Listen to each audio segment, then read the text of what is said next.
ప్రభువైన యేసుక్రీస్తు నామమున సైన్స్ అండ్ సైన్స్ కార్యక్రమానికి మిమ్మల్ని ఆహ్వానిస్తున్నాం. Praise the lord brother. Praise the lord. ఈరోజు సహోదరులు రూబన్ గారు వచ్చున్నారు. ఈరోజు అనేక విషయాలు మాట్లాడుకుందాం. రండి కార్యక్రమంలోనికి వెళ్దాం.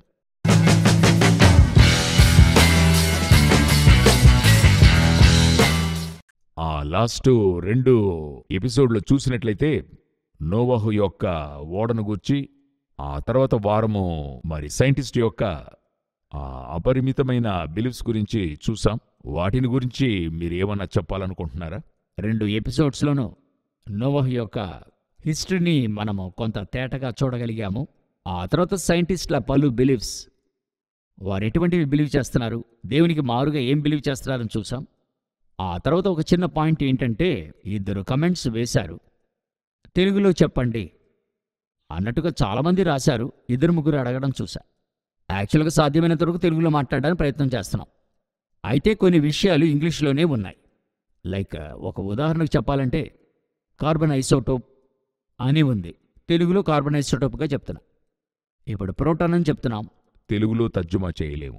తెలుగులో తర్జుమా చేయడం అన్నది తెలుగులో రాస్తారు కానీ ఆ పేరు సేమే.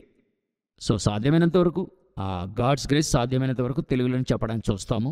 మరి కొన్ని మాటలకి మనకి తెలుగులో ట్రాన్స్లేషన్ లేని పక్షమున అది మనం ఇంగ్లీష్లోనే చెప్పాల్సిందిగా ఉంది, వేరే దారి లేదు. ఈ కార్యక్రమం యొక్క ఇంట్రడక్షన్గా ఇప్పుడు గత జనరేషన్ అంతా కూడా చూసినట్లయితే చాలా ఖండించి మాట్లాడేవాళ్ళు.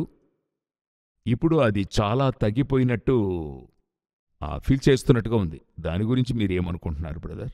అంటే మీరు చెప్పేది వచ్చి పాపమును గురించి చెప్పడము, తర్వాత న్యాయ తీర్పును గురించి చెప్పడం అనేదా? అవును, అది నిజమన్నదే నాకు కూడా అనిపిస్తుంది. ఏంటంటే మనకే ఇది కొంచెం యోచించండి. చదువుకున్న వారమైతే మనమొచ్చి పాపమును గురించి మాట్లాడటమో, లేక దేవుని న్యాయ తీర్పు గురించి మాట్లాడటమో, వెనక్కి చూసే విషయం అనేట్టుగా ఒక ఫీలింగ్ చాలామందికి ఉంటుంది. అది మనం చూస్తూ ఉన్నాం. మరొకటి ఏమి యోచిస్తున్నాము, ఆత్మే కదా, సోల్ వినింగే కదా మనకు ముఖ్యమైంది, రక్షణే కదా ముఖ్యమైంది. కృపను గురించి మాట్లాడదామే, పాపమును గురించి మాట్లాడితే హర్ట్ అవుతారు అనేటువంటి ఒక మనోస్థితి మనకి తెలియకుండానే వచ్చింది. అది లేదని చెప్పలేం. ఈ విధంగా ఆలోచిస్తే తెలుస్తుంది. ఒక డాక్టర్ ఉన్నాడు, ఒక షుగర్ పేషెంట్.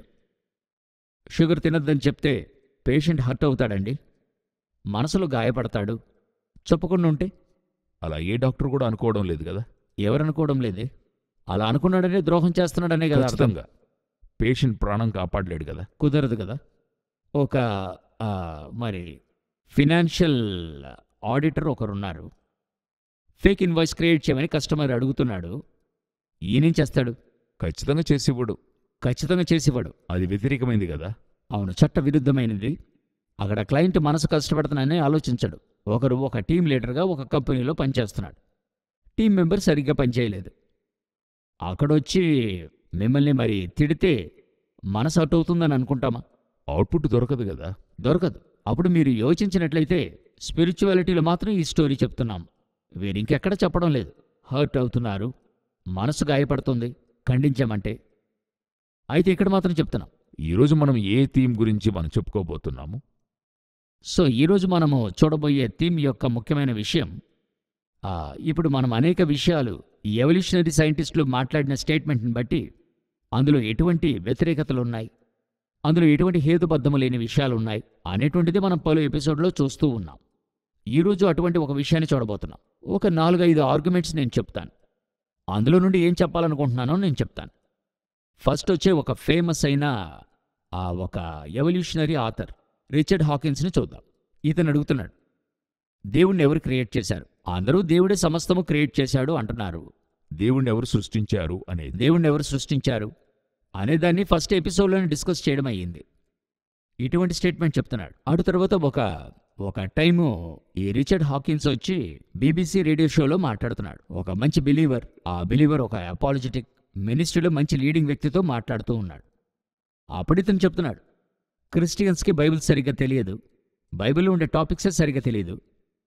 ఇంకొకరికి తెలియదన్నది మనం ఎంతవరకు ఆ విషయం తెలుసుకున్నామని తెలియకుండానే చెప్తూ ఉన్నాడు కదా. అతను అలా చెప్తున్నాడు. ప్రేమగల దేవుడు ఒకరు ఉంటే ఎందుకు లోకములో ఇన్ని ఘోరాలు జరుగుతున్నాయి? ఇవన్నీ ట్రైలమా అని ఒకే వర్డ్లో చెప్తారు. ఇది అనేకులు అడిగే ప్రశ్న. ఇంకొక ఎవల్యూషనరీ ఆథర్ హిట్స్ అనే ఒక సైంటిస్ట్ చెప్తున్నాడు, మతమన్నది మనిషికి వినాశనాన్ని కలుగజేసింది, చెడు మనిషికి చాలా చేసింది, అందువల్ల నేను బిలీవ్ చేయడం లేదు. అయితే మతం చేయలేదు, మతం పేరులో మనుషులు చేస్తున్నారు. కరెక్టే కదండి? కరెక్ట్. మీరు చెప్పిన పాయింట్ చాలా ముఖ్యమైన పాయింట్. తన యొక్క వ్యూ అలా చెప్తున్నాడు. మనం యూజువల్గా చెప్పుకునేటువంటి ఒక ఎగ్జాంపుల్ వచ్చి హాకింగ్ది. హాకింగ్ లేకుండా చాలా ప్రోగ్రెస్ మనం చేయలేదనుకుంటా. ఆయన చెప్తున్నాడు ఆయనకు ఒక మోటార్ డిసీజ్ ఉండింది. న్యూరో మోటార్ డిసీజ్ వల్ల చాలా కాలం ఆ డిసీజ్తో సఫర్ అయ్యాడు. ఎవరో చెప్పారట ఇది మీకు శాపం వల్ల వచ్చిన డిసీజ్. వీటన్నిటినీ కొట్టిపడేశాడు. ఒకవేళ చూసేవాళ్ళు ఇవెందుకు చెప్పుకుంటున్నామని అనుకోవచ్చు. ఇవెందుకు చెప్తున్నానంటే మనం డిస్కస్ చేస్తున్న ఈ స్టేట్మెంట్స్ అన్నిటిలో చూస్తే ఒక్కటి కూడా సైంటిఫిక్ ఆర్గ్యుమెంటే లేదు. మనం ఎలాగ వీళ్ళని చూస్తామో సైంటిస్ట్గానే జనాలకి మనం చెప్పుకున్న వీళ్ళందరూ తెలుసు. అయితే వీళ్ళు చెప్పిన ఆర్గ్యుమెంట్ ఏది సైంటిఫిక్ ఆర్గ్యుమెంట్ కాదు, ఇవన్నీ ఫిలాసఫికల్ ఆర్గ్యుమెంట్. సో ఇవేవి కూడా సైంటిఫిక్ ఆర్గ్యుమెంట్ కాదు. అయితే సైంటిస్టు అనే పేరులో వారు చెప్పడం వల్ల ప్రజలు అంగీకరిస్తారని వాళ్ళు అనుకుంటున్నారు. అవును, అంగీకరిస్తున్నారు. ఇవేవి కూడా సైన్స్ బేస్డ్ ఆర్గ్యుమెంటే కాదు. కాదు. ఓకే. అన్నీ కూడా చూస్తే ఫిలాసఫికల్ బేస్డ్ ఆర్గ్యుమెంట్. అయితే వీళ్ళందరూ కూడా ఎవరని తెలుసంటే, మనం ఇన్ ద సెన్స్ జనులకు ఎవరని తెలుసంటే సైంటిస్ట్గానే తెలుసు. దీంతో ఏం కంక్లూడ్ చేయాలనుకుంటున్నాను, వీళ్ళు బిలీఫ్ని సైన్స్ యొక్క ఇన్ఫ్లుయెన్స్తో చెప్తున్నారు. సైన్స్ని ముందుంచి వాళ్ళు ఇది చెప్పడం వల్ల సైన్స్ని ప్రజలు నమ్ముతున్నారు కాబట్టి వారి యొక్క వాదమును ఇందులో ఇంప్లిమెంట్ చేయాలని చూస్తున్నారు. అవును, వారి యొక్క వాదాన్ని ముందు పెడుతున్నారు. సో ఇది మర్చిపోకూడదు. ఒకసారి జర్నలిస్టులు అడుగుతున్నారు, బర్టన్ రస్సెల్ అనే ఒక ఫేమస్ మ్యాథమెటిషియన్. ఆయనతో అడుగుతున్నారు, ఒకవేళ ఒకరోజు దేవుడు మిమ్మల్ని చూసి ఎందుకు నన్ను నమ్మలేదంటే మీరేం జవాబు చెప్తారు అని అడిగారు. దానికి ఇతని జవాబు, తగినంత ఎవిడెన్స్ నాకు ఇవ్వలేదు, దేవుడు ఈయనకి ఇవ్వలేదు. ఓకే అని చెప్తున్నాడు. మనమేమి యోచించాలంటే దేవుని నమ్మడానికి మల్టిపుల్ డైమెన్షన్లో గాడ్ ఎవిడెన్స్ ఇచ్చాడు. ఆయన వర్డ్ ద్వారా ఇచ్చాడు. ఆయన ప్రాఫెసెస్, ఆయన వాక్యంలో బైబిల్లో ఉండే ప్రాఫెసెస్ పలువేల సంవత్సరాలకు ముందు చెప్పింది ఇప్పుడు మన కంటికి ముందు జరుగుతుంది. ఆయన ముందుగా చెప్పాడు. అనేకుల జీవితంలో మిరాకిల్స్ మూలంగా జరిగించాడు. లైఫ్ ట్రాన్స్ఫర్మేషన్, అనేకుల జీవితాలలో మార్పును కలుగజేసి 100కు మించిన ఉదాహరణలు ఇచ్చాడు. సృష్టిలో ఇచ్చాడు. ఒక చిన్న ఎగ్జాంపుల్ చెప్పాలంటే ఇప్పుడు మీరు చూడండి ఈ వీడియోని. ఇదొచ్చి హ్యూమన్ ఎనాటమీ గురించి ఒక చక్కటి యానిమేషన్ చేశారు. ఇది సావధానంగా మీరు కూర్చొని చూస్తే ఇటువంటి ఒక ఇంజనీరింగ్ ప్రోడక్టో, ఇటువంటి ఒక ఇంజనీరింగ్ డిజైనో ఈ ప్రపంచంలో లేదు. అంతటి మెగ్నిఫిషెంట్ క్రియేషనే దేవుని సృష్టిలో మనిషి యొక్క హ్యూమన్ బాడీ, మన యొక్క ఎనాటమీ అని చెప్పబడేది. మనిషి వల్ల సృజించలేనిదొకటి దేవుడు సృజించాడు. అవును, ఇది మనం అనుకున్నా గానీ ఇటువంటి ఒక డిజైన్ని తను ఆలోచన కూడా చేయలేడు. ఈ బాడీని ఆలోచన చేయలేడు.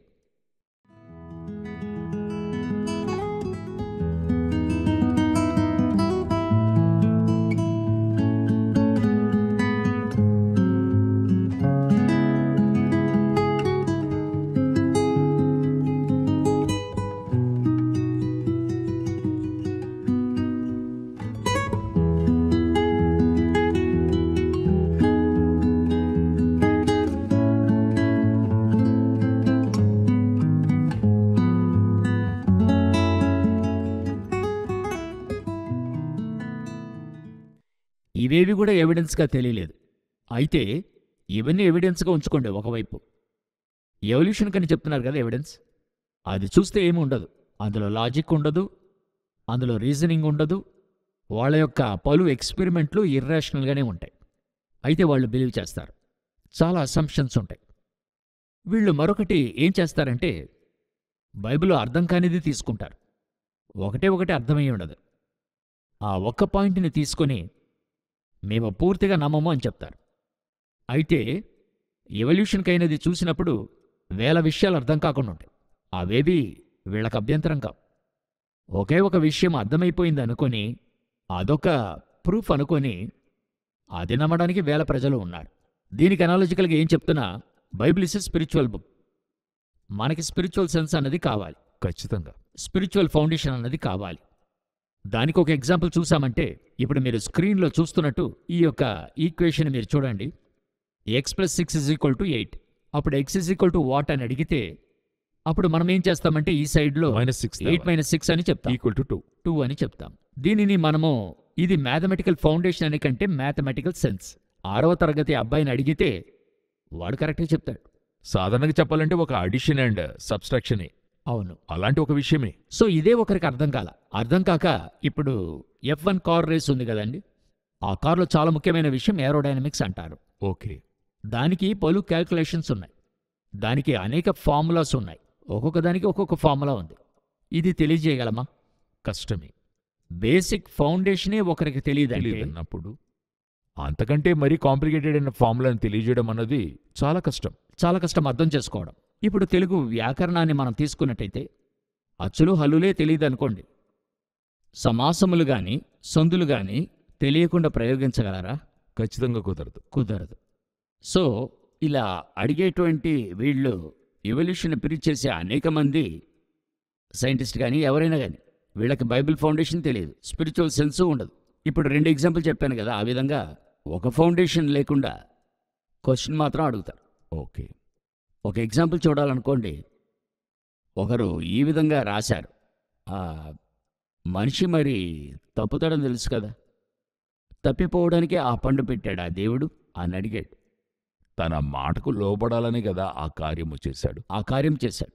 ఇది ఇంకొక యాంగిల్లో చూడండి, దేవునికి మనిషి లోబడలేదు, లోబడలా. అది వదిలేయండి. ఓకే. ఎవరికి మనం లోబడ్డాం? సాతానికి లోబడ్డమైంది. వానికి లోబడ్డాం. దీనికి ఎలా దేవుణ్ణి బ్లేమ్ చేయగలం? అది లోబడాల్సిన దానికి లోబడకుండా లోబడకూడని దానికి మనం లోబడ్డాము. లోబడ్డాం. లోబడి మనం ఏం చెప్తున్నామంటే దేవుని మీద కొరత చెప్తాం. దేవుని నిందిస్తున్నాం.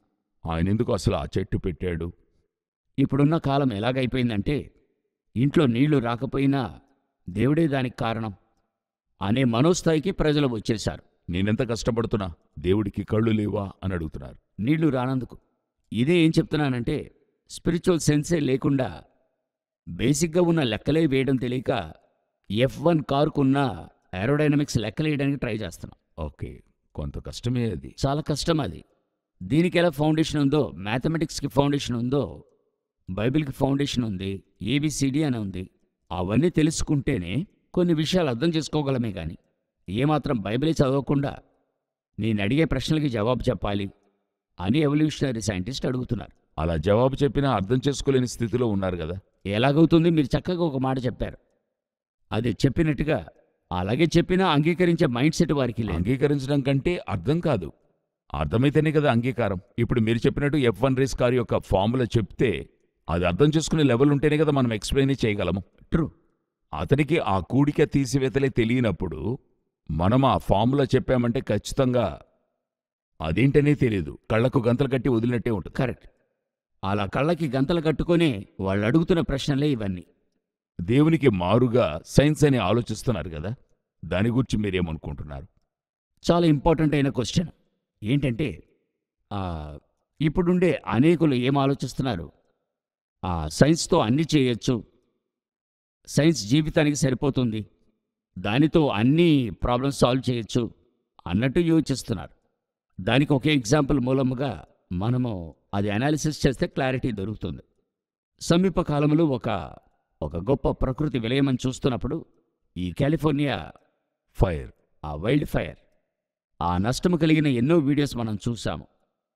ఈ కాలిఫోర్నియా లాస్ ఏంజల్స్ మట్టుకైతే గొప్ప వసతులు గల ఆ హాలీవుడ్ తారలు, ఎంతో గొప్ప సెలబ్రిటీస్ వీళ్ళుండే ఫేమస్ అయిన అనేకులు అక్కడే ఉన్నారు. అవును, అక్కడే ఉంటున్నారు. సో వాళ్ళిళ్ళన్నీ బాధించబడ్డాయి. ఇదెందుకు నేను చెప్తున్నాననేది కొంచెం క్లాసిఫై చేసి చెప్తాను. ఓకే. ఈరోజు ప్రపంచంలో ఆర్థిక పరిస్థితుల్లో అమెరికానే ఒక అగ్రరాజ్యంగా మనం చూడగలము. మన ఇండియా యొక్క జీడిపి, గ్రాస్ డొమెస్టిక్ ప్రోడక్ట్ అని చెప్తారు, మనకంటే 7.5 రెట్లు పెద్దది. మనది 4 ట్రిలియన్ అమెరికన్ డాలర్స్, వాళ్ళది ఆల్మోస్ట్ 30 ట్రిలియన్ అమెరికన్ డాలర్స్. వారి కలిగి ఉన్న వస్తువులను గురించి కొంత రీసెర్చ్ చేసినట్లయితే ఈ యొక్క వైల్డ్ ఫైర్లో ఈ విమానాలు వాడుతుండారు. ఏరోప్లేన్ నుండి కెమికల్ స్ప్రెడ్ చేస్తారు. అవును, మనం చూసాం. అప్పుడు అమెరికాలో ఎన్ని ఏరోప్లేన్స్ ఉన్నాయి అని ఒక చిన్న క్యాల్కులేషన్ చేస్తే ప్రపంచంలో ఉన్న 15% కమర్షియల్ ఫ్లైట్స్ వాళ్ళ దగ్గర ఉన్నాయి. ప్రపంచంలో మొత్తం 100 విమానాలు ఉన్నాయంటే అందులో 15 విమానాలు అమెరికా దగ్గరే ఉన్నాయి. అదేలాగా టెక్నాలజీలో నెంబర్ 1 మనందరికీ తెలుసు. ఐటీ కంపెనీస్ ఇలాగా ఇక పెద్ద పెద్ద కంపెనీస్ అన్నీ అమెరికా దేశానికి చెందినవని మనకు తెలుసు. ఇన్ని ఉండి కూడా వాళ్ళు ఏం చేయగలిగారు? ఆ ఫైర్ ఆపలేక ఇబ్బంది పడుతూ ఉండారు. మీరు మిగతా చోట్ల చూస్తున్నప్పుడు ఎన్నో విపత్తులు లోకంలో జరిగాయి. వీళ్ళేం చేయలేకపోయారు. ఇక్కడ నుండి మనం ఏం చేయగలిగాం? యూట్యూబ్లో వీడియో చూడగలిగాం.